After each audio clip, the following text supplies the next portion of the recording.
name is Josie Nixon. I work with the You Can Play project, working with partnership teams all over the country on their inclusion efforts and supporting best practices and trying to keep up with the best ways to make sure the environment, both internally and externally, are welcoming to the LGBTQ community. I'm going to first introduce our panelists today. Lindsay, can you please introduce yourself? Sure, thanks, Josie. Hi, everyone. I'm Lindsay Behrens. I'm the president of the Oakland Roots. We play in USL Championship here in Oakland, California. And Billy? Hi, my name is Billy Bean. I am Senior Vice President of Diversity, Equity, and Inclusion at Major League Baseball. I'm a former Major League Baseball player. I played 6 years in the big leagues and one of two former Major League players in the 153-year history of Major League Baseball to ever publicly disclose their sexuality as gay. Happy to be here. That might be part of the reason why we're still hosting panels like this today. Thank you both for coming, and thank you to Greg and Maddie for getting this together. The three of us are all very passionate about inclusion, so we're excited to share with you some of our perspectives today. I'm going to kick us off right away and welcome all questions in the chat. We will address those at the end of our panel. I'll try to end a few minutes early to make sure we can get through some of those. But first and foremost, I want to talk about just why the three of us are passionate. So Billy, Lindsay, why do you believe so passionately about making sure that LGBTQ people are welcome in the whole sports industry?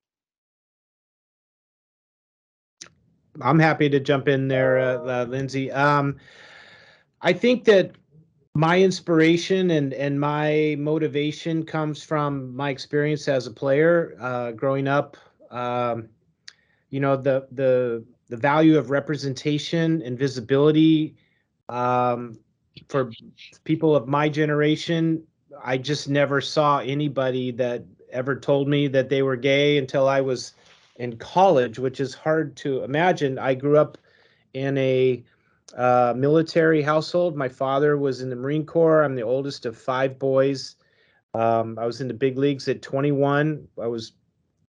Played football and basketball as a quarterback of the football team in my high school, got recruited to play college football. And I just lived in a world that was very siloed for sports. And I did not come to understand my sexual orientation because I had never, I don't even know if I had a foundation to draw upon. I didn't grow up with the internet like many of the people on today. I never saw an image that would have made me, you know, I've always had great admiration and love for people that not only self-identify but are own their truth, because I felt like I wasn't even sure what my truth was for such a long time. And then when it did start to materialize, I realized that I was, you know, one sentence away from not being welcome in a big league clubhouse anymore. And those were the people that mattered to me. I wasn't living amongst someone that I could relate to or trust to tell the truth, because I only knew the stereotypes that I had heard as a kid and that my father perpetuated, wanting his boys to be tough. And sports, or being good at sports, allowed me to dissolve into a world where I was not the subject of that bias or discrimination. And so when it comes to, you know, representation or the opportunity that I have to speak for those that don't have a voice yet, I take that very seriously, and I feel like it is a responsibility. It is my job to push for equity and visibility for others in a way that makes it safe for them to do so. And you know, a lot of sports are judged solely by the amount of out athletes they have. And to me, until you've run in those cleats or you know, walked a mile in those shoes, everyone's story is uniquely difficult and wonderful and fulfilling. amazing in itself. And you know, there's so many ways to view metrics or results that are successful, aside from just who's out on the field. That is certainly the goal, to create an environment where the culture is so safe and welcoming that it shouldn't have to even be a thought, and it should not be a way that an athlete will be described. I will forever be described as a gay baseball player. They still do it when I'm at stadiums. It's like the bias is so built in, they don't even realize it. That I actually played 6 years, and I have statistics on the back of my baseball card. And so it's a long answer, but I could talk about it all day. You know, representation, changing whatever. It's not for my community. It's for the others. You know what I mean? The Right. message, and that we have to pave the road for the champions that come the next generation. Yeah, that's beautiful. I think visibility and representation, I think, are going to be a common thread among a lot of what we talk about today. Lindsay, I'm curious where your passion is rooted. Yeah, similar, based in my, own personal experience. Growing up, a queer kid in Utah was a pretty lonely road, and developed a real passion for justice and fairness. So my desire for sports to be a welcoming environment is not limited to the LGBTIA community. I want Black, Indigenous, and people of color to feel comfortable here. I want to be a space where women are as welcome as men. And I think that one of the reasons it's so important that we do that is because sports can be incredibly beneficial on an individual level. There are so many benefits that come with being an active person. We all know about the physical benefits, but there are incredible mental health benefits that come with leading an active life. And there are a lot of life lessons that you learn playing sports, like teamwork and leadership and resiliency, that can be very challenging to learn in another environment. But sports teach us resiliency, right? You show up, you play with your team. You might win, you might lose, but the key is that you show up the next week and you do it all again. And when we gender sports, or we make it that only cisgendered or only men or only white people are welcome in sports, we do a huge disservice to all of our community. So to me, it's really a part of the larger desire that I have, and we at the Oakland Roots have, to build an inclusive organization and an inclusive sporting environment that people can participate in, regardless of sexual orientation or gender identity or race, ethnicity, or any of that stuff. Yeah, that's beautiful. Well, my experience is almost the exact same, I think, and this is why, we didn't necessarily ask for this role, right? But as LGBTQ people, we step into these things, and there's almost sometimes an expectation put on us that, okay, now, you existed here and now you're out as LGBTQ. That means you're going to be an advocate. And I think, what's powerful is that the three of us have decided to continue on and do this work, but that's not necessarily the case. And I think for me, it was an interesting experience because I was in competitive sports. And then when I came out, exactly the opposite experience that I'd had my whole life is what happened. So came from a position of a lot of privilege to moving to one of very big shift and in the amount of leeway I was given, and especially people that I was associating with, and places that I felt welcome. So I think my passion, is rooted in that desire to make sure that, we are continuously welcomed, and there's not this requirement that we be okay with being in the headlines and I am the gay player. I would rather Billy Beane be known for his batting average, right? And like his success in his baseball career, opposed to the gay baseball player. Because that's like you said, Billy, I don't think that's the identifier that I want to be running my life. I don't want to be told that I'm successful because I'm trans. So that's sort of same mentality. So inclusivity work and the projects that come with that are enormous. This is a huge topic to handle, and we're going to focus, Lindsay, today specifically on LGBTQ, but I think everybody here can acknowledge that this work bleeds into other communities very easily, and it's sort of a passion for all of us. But creating an inclusive environment can seem like such an overwhelming process. Can you speak to how you began this work and how you keep things in perspective opposed to letting that overwhelming nature of it take hold? Maybe Lindsay, we'll start with you this time. Sure. So I started my career in activism. I started in politics, and it's sort of always been a part of who I am. I actually think I might be cursed at like a genetic level, because when I see something that is unfair, it physically pains me, and I can't really sleep or focus on anything else until it's resolved. So I started my life as an activist, and I can't really explain how or why, other than like my grandma was in the Davis County Education Association and is like responsible for, all of these protections and benefits that the teachers in my hometown have. So maybe she taught it to me young. But I think, that's of a lifestyle that can be very exhausting. And I've done various things over my career, probably dabbled in too many things. But back in 2016, I was looking for what job I could have that was at the intersection of my skill set, which is deal making. I used to be a mergers and acquisition attorney, and my passion for social justice and social equality.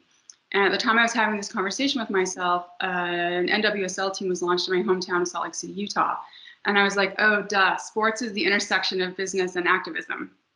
And that's what I love about sports, and I love about working in this industry, is because athletes are leaders in our community, and they are so powerful. And when they speak, people listen. And sports brings us together, and it allows us to overcome barriers like sexual orientation or race or any of those things that are totally irrelevant when you get on the pitch or the diamond or wherever you're playing. So I actually think sports is a great place for us to have these conversations and to push forward the conversation about equality and inclusivity and fairness. So, I think like we all chose to be in sports, and we need to recognize that being in sports means that we're in a position of power, and we have the opportunity to spread this message in a way that's very effective and that very few people in other industries have access to. So I think it's very important that we accept that with the privilege of our roles comes a great deal of responsibility to push forward on these issues that we care about. Yeah, thank you. Billy, anything to add? Well, I mean, it's interesting when you don't quite know what you have inside of you, until you're pushed into, or your life leads you in a certain direction. I think I thought I was everything I wanted to be when I was a player, and yet I wasn't 10% of my whole self, or and I think to have the chance to go back and be a player, knowing what my life experience has provided me. When Lindsay talks about activism and I just thought my association with baseball was why my life was going to be muted. And ironically, when I stopped hiding and lying about myself, the exact opposite happened.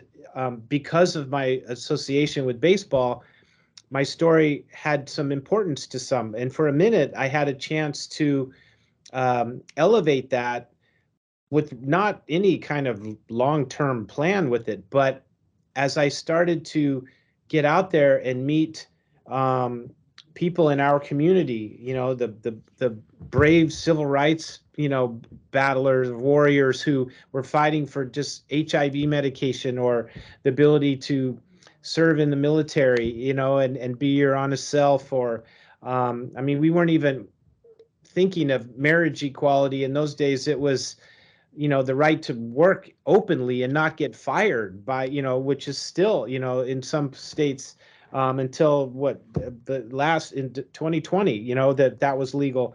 So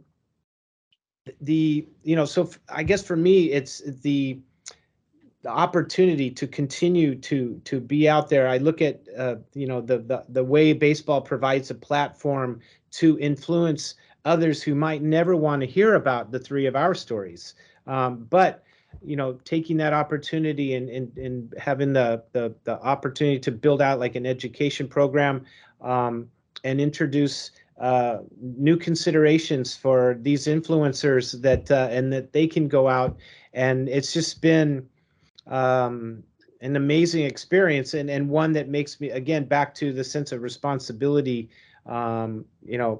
make the most of this moment and pass that baton, at the end of my time, and looking back from where baseball used to be to where it is, shoulder to shoulder with brave athletes in every sport, having the courage to be visible, but also leadership from the top, instituting policy and workplace protections that allow for us to be our best selves and everyone else to be as well. That's the driving force for me. There's so much to do, but making sure that we continue to move forward is just my daily mantra. I love to hear you say that. And I'm sure I've met with some of the people on this call and their teams, and maybe some of the folks that will see the recording. But what I tell pretty much every partner that we work with is, your inclusion goal doesn't need to be something that you're reaching this year or next season. This is we're going to continue to take our small successes. We're going to continue to stack them success after success. And that sort of work ethic, that perpetuates a change, right? And I think, Lindsay, I love to hear you say how much power sports have in the community. And I think that I've seen in my shift from going from a local pride center to a sports industry in activism. I think when I tell people I'm an activist, they think I work in this like grand scale of inclusion and LGBTQ rights and human issues and marriage equality and healthcare access and all these things. And I'm like, no, I'm just trying to make sure that we can go and be in this industry. And I work on this small part. That perspective allows us, I think, more power within our industry, because that's where we have to focus. But like you said, we have this great platform, this huge ability with the voices of professional athletes and the status of teams across the country to create a way larger change without having to like wrap our heads around the fact that we're making that extremely large change. So I love to hear that, and I think that's activism 101 is not getting overwhelmed. That's definitely the hardest part. Yeah, can I add one thing to that, Josie? Yeah. What you said about you're not going to achieve your inclusion goals, this week. For me, the real freedom came with realizing that actually I would never achieve those goals. That it would always be a process, that it would always be an effort, whether that's LGBTQ inclusion or anti-racism work, that it's just always a process. It's always active. It's always doing something to try to improve the organization or yourself, and that you'll never be able to check the box. That's not even the goal. Right. And I think to some extent as well, if I as an activist were to ever be like, well, we're done, I think I would have just failed being an activist. If we're not continuously striving for improvement, then are we stagnant on something that where people don't have a voice yet, and we're not focusing on what the next step towards more inclusion is. No matter the community and no matter the cause, I think we can continue to have an impact, but it's just about doing more than you did last time, whether last time was last week, last year, last month, whatever that might be. So I would say that the description of what like work in the space or DEI, it's like parenting, where you each day you or learning. You know, the scale of my sport, baseball, we have in I think 2019 we had 8,000 athletes in professionally signed contracts somewhere in the world, and that is a lot of human variable right there, right? And so you know, the idea of if you are raising a child, or you have pets, or you are taking care of your, you know, it is a process day to day, and you wake up each day and there are new challenges in our lives. And if you do think that you have finished your work or checked the box, then you're already behind, you know, because, you know, I tell all of my team here, none of us are experts. We are just servants of the mess. Like, you have to be out there working it, and we have to talk and share the lived experience of other people. That's the learning tool now. It's not the lecture anymore. We have to find examples and that representation where people can see, hear, listen, you know, hold hands, touch, whatever, of that message. And I think that's where it's effective. They're always going to make up their own determination, but that, for those that are really in it, you know, because their heart and soul is it, that's, you know, that's speaking to us. So that's always been my philosophy. It sort of run me into the next question, and this one, Billy, I'd like you to answer first, because I think it's more relevant to you specifically. So the sports industry, it seems like no matter the sport, has a tough reputation on athletes coming out. So where do you think that reputation comes from? And then how do you feel like we can overcome it?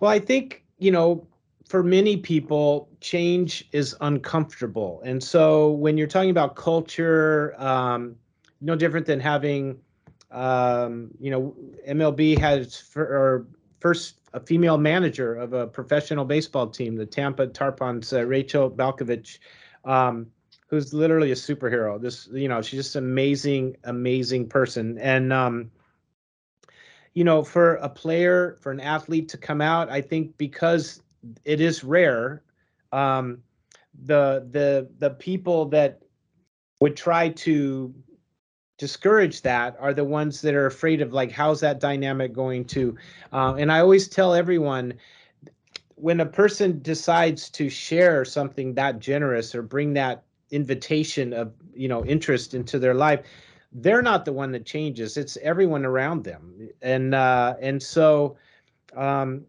you know, it's a personal decision. I feel like the decision is becoming more and more of a business decision for an athlete than it is a, like, an emotional strength one from like a standpoint of that, because there are in baseball the messaging, the workplace culture, the things that we demand, the action that takes place when there are examples that go against LGBTQ support, for example.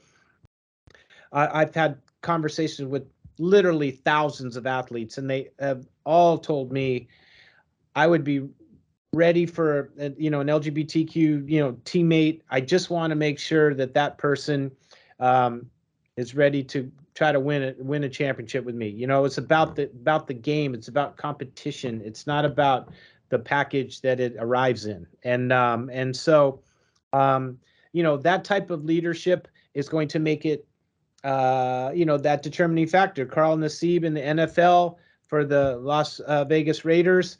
You know, here's a person who's 6'7", was, you know, looks like he was carved out of marble, and was inside a massive contract, is successful at everywhere he's played. And he said that he's been trying to make this decision for the last 15 years.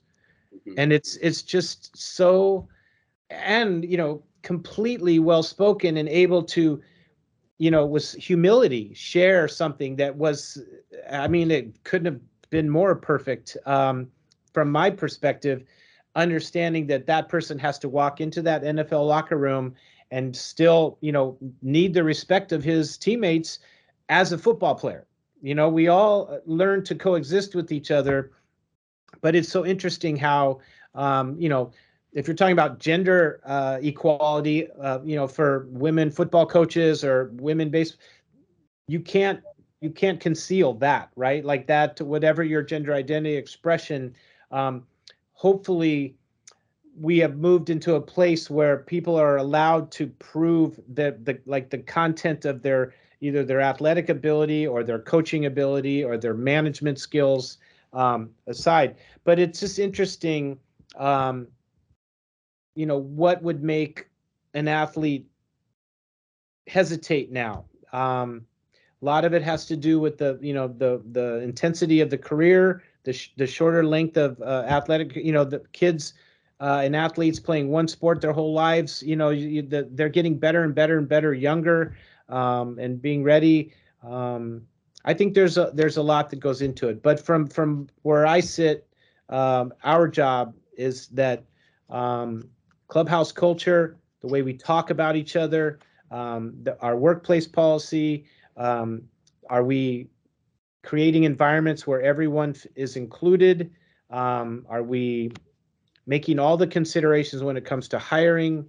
Those are all going to resonate towards an athlete's, the messaging that they are seeing that says, you know what, this is a safe culture for me to be my best self, and I don't only have to lead with my physical athletic ability. I can lead with a little bit more of me. I think I didn't realize, and I don't know how many of those on the call know my background, but my career took off as soon as I met my partner. And even though I was living like a double life, secretive, I never introduced him to my parents, any teammates. We didn't have any friends in San Diego. I was so afraid of being outed. But just the time that we had together, I started to play better than I'd ever played before. And I played 3 years in San Diego, and my partner died of HIV-related causes the night before opening day of 1995. And it was a paralyzing experience because I didn't understand like how toxic the closet could be. I had no one to share that experience with, and I literally tried to pretend that it just didn't even happen, and it took years for me to open up about and share that experience with my family, and I wouldn't wish it on anybody. The idea that an athlete can be centered, love the person that they feel most comfortable with, they're going to be the best athlete that they can be, to have that network, that strong network. I think it's so vital. But when I was young, I didn't think someone like me deserved that, and it was just out of naivete or ignorance. It was my own self-inflicted, and that's what drives me to try to be the messenger to those making that consideration, even if they never reach out to me. To be seen with me in a context in baseball, it's ironic that, why are you hanging out with Billy Beane so much? You know what I mean? Like all of a sudden that there's, players, I think there's some caution because of the alignment that what that message might entail. Even though I know all of them, I've spoken to every drafted athlete since 2017 in professional baseball, in an education format, either via Zoom or in front of groups. But and these are the things that I worry about more than probably the players have even thought about. Just because I want that athlete that's on the verge of that decision to feel comfortable and want to be their best self. And I will be the first one to support them afterwards if they do so. So if I can sum that up in how we overcome that reputation, right? It's by being the most authentic version of ourselves, by having people see the result of that on the field or in the office as a better representation of our skill sets that are not related to our identity. So you became a better baseball player when you were living more authentically and you were happier in your life. And I think I don't think there's anyone on this call or anyone that I would ever communicate with that would wish that experience that you had in 95 on anybody, especially some people that you're sharing a locker room with who you've got, all of this history with. So thank you for sharing that, Billy. That was very touching. Lindsay, I'm going to repeat the question for you, but so it seems that the sports industry has a reputation of being really tough on LGBTQ athletes coming out. Where do you think that reputation comes from? Do you agree with it today, and how we overcome? Well, first, Billy, thanks for sharing your personal story. That's really powerful. And it's really brave of you to be so open and to bring that story to us all. I think that's awesome. So thanks for being here today, I guess is all I wanted to say. I think that part of answering this question is pulling apart the acronym, because sports has come a long way when it comes to accepting white cisgender gay women. It's actually many people who fit that definition are absolutely thriving in professional sports today. I think it remains a real challenge for people of color who have the intersection of being a person of color and also a member of the LGBTQ community. I think gay men have a very different challenge than lesbian women. And then, of course, trans men and trans women have an entirely different challenge along with other non-binary folks. So I think we can celebrate the fact that progress has been made on this front, but that we have a long way to go, and really need to acknowledge the challenge that intersectional identities have on this front. And just to speak specifically to our USL family, we still have the P word chant at our games. That's totally unacceptable. Unacceptable. Our team has played in stadiums where that chant has occurred, and it's disgusting. And we need to take a much stronger approach to policing that behavior amongst our fans. It should not be tolerated in our league for that to happen. And so while we've made a lot of progress, and I think sports is welcoming to some parts of our community, I think it is still very hostile to others. And we still have a lot of cleanup work to do in our very own house. Yeah. Yeah, I appreciate you pulling apart the acronym. As a trans person, the last, article that I read about someone who looks like me in professional sports, or actually even high level college sports, we don't even need to get into it, because every single person here knows, what I'm talking about. And I say that because that's a negative connotation for my community. And I think you're right. We typically look at, even within marginalized identities, the intersections create more opportunities for success, or more opportunities for different avenues of oppression. So I think to some extent sports is unique in the fact that lesbians, especially cis lesbians, right, in sport, typically are not spearheading the privilege of the LGBTQ community. It's typically the gay men. And I think, what I see in that is a lot of, I think, like misogyny, right? Where if a woman acts like a tomboy, we respect that and we can understand why she would want to do that. But if a man is very effeminate or comes out as transgender, we view that as, why would you want to move away from masculinity, or away from power, or away from speed or athleticism? So I think within that, we have these really, really nuanced sort of things that I would probably say we shouldn't stray too far into that today. But I do think it's really important to remember that LGBTQ coming out in sports is not the same, right? Because Billy, I appreciated you pointing this out. Some people have to wear it on their sleeves, and some people don't. The coach who down in Tampa, right? Like, she couldn't have stepped on the field and remained in a closet. She had to break barriers in a really public way, and she had to accept the ramifications that were going to come from that, whether it be good headlines, bad headlines, death threats, sponsorship deals, whatever that might be. And I think, when I hear the puta chant in a stadium, or homophobic slurs getting used, or even small things like "that's so gay," all of that makes me feel like we just have this mental shift of that we that we teach to kids. I mean, Bill, you mentioned this too. It's constant learning, right?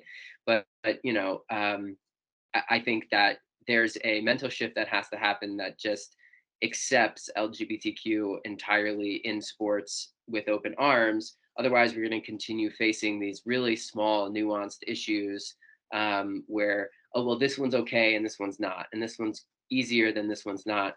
And, that's not even talking about the intersection of people of color as well. So I just think, it's incredibly difficult. And for me, the way we overcome this challenge is by continuing to have conversations like this, and by continuing, Billy, to have you in positions of leadership, and Lindsay, for you to be spearheading movements in Oakland, and for organizations like the one I work for, You Can Play Project. So Josie, I want to say go ahead. thank you, but the idea, this is what was my comment about the lived experience, and it's clear for those watching that three of us all have a different path, but the unique nature of what LGBTQ plus IA means is that we are a collection of differences that create one amazing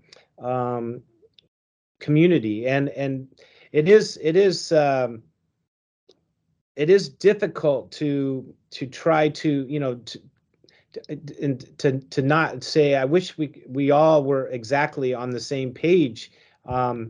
But when you are able to have the patience and the generosity to talk about the way your experience has affected your life, or altered your life, there, at least from my experience, and I've been at it, I think, a little longer than both of you, is that the willingness to make that consideration and understand the why behind it, not just that I deserve this, or and I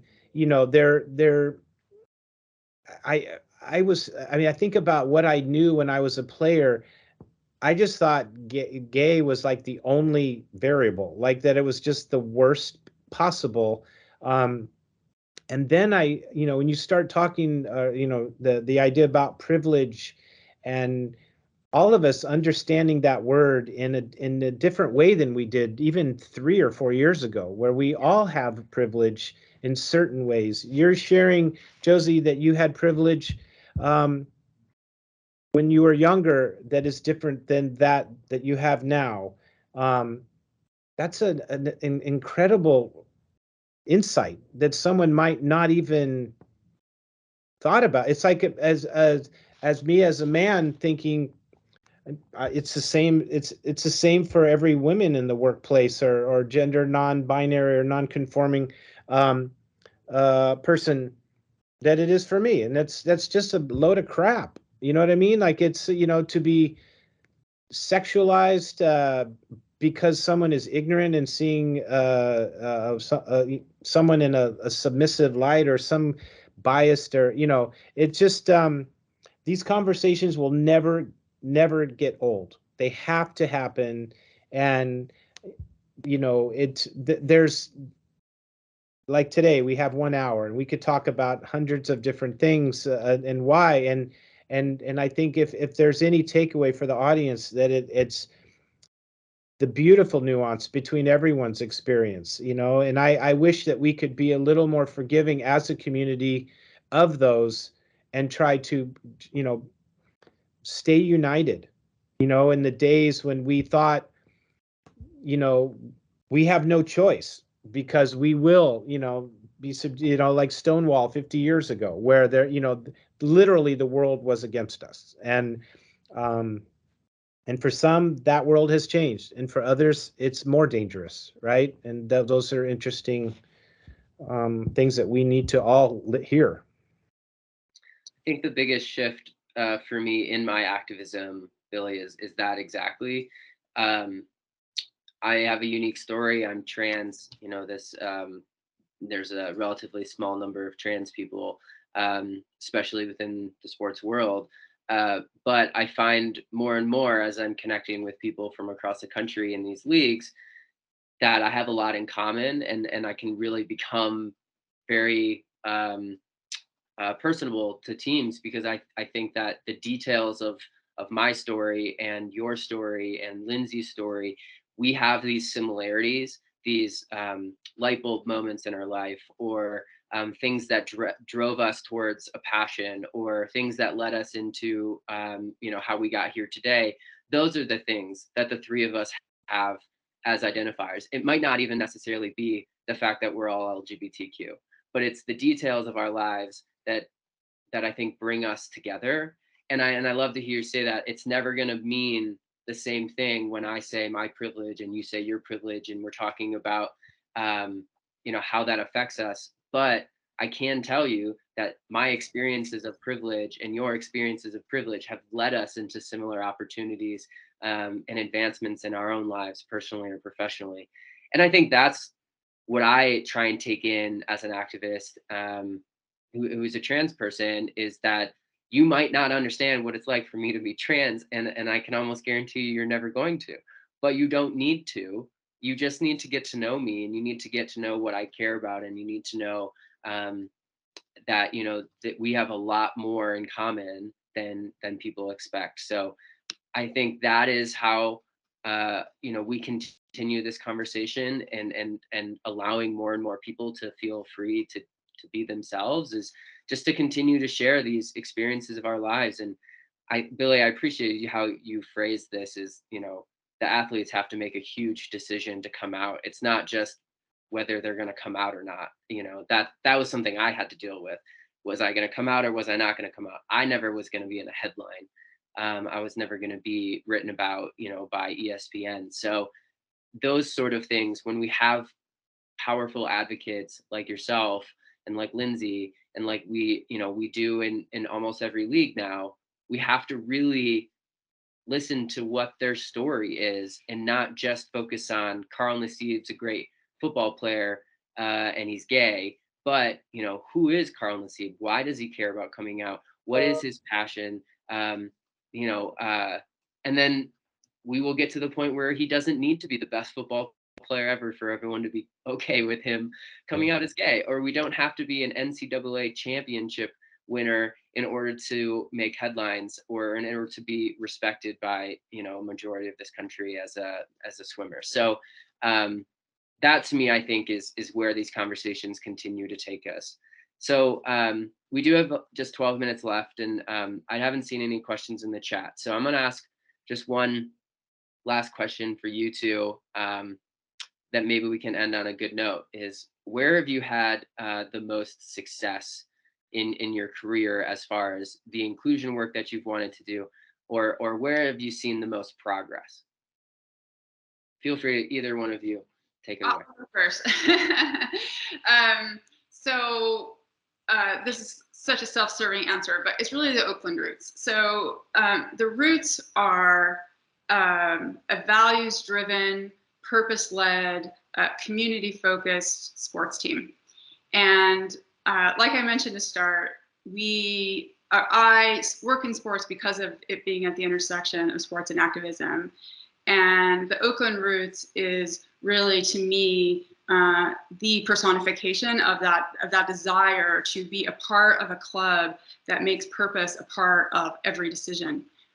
We don't sign a sponsor. We don't do a ticket sales activation. We don't engage in community work. We don't hire a player. We don't make a business decision in the front office that does not include looking through our purpose lens and being committed to the Oakland community.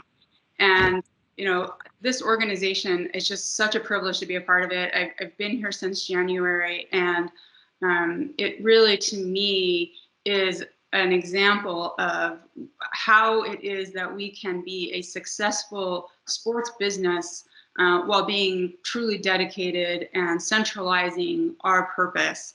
And so, the Oakland roots, I'll just give the one example of our participation in an organization called Play Proud, which is a project of Common Goal, the anti-racism organization, that is very focused on making sports and sports organizations and professional players and coaches especially, training them and making them welcoming places for LGBTQ community.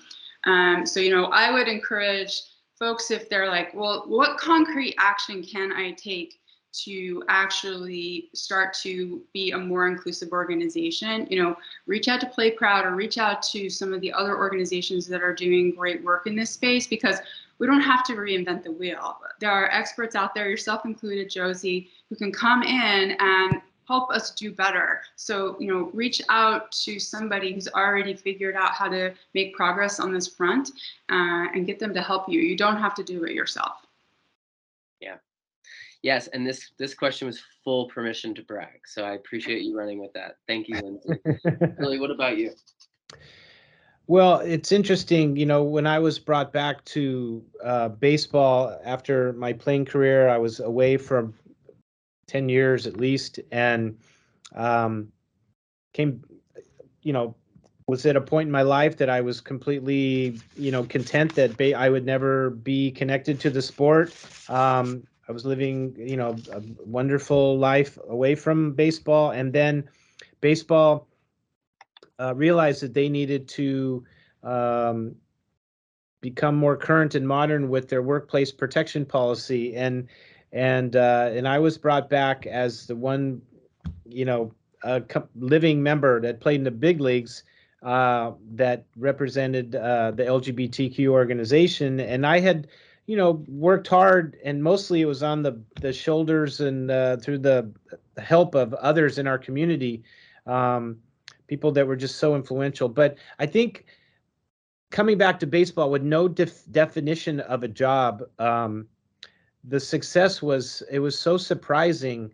I had played with or against 27 of the 30 major league managers that were currently working in baseball in 2013 and 14, and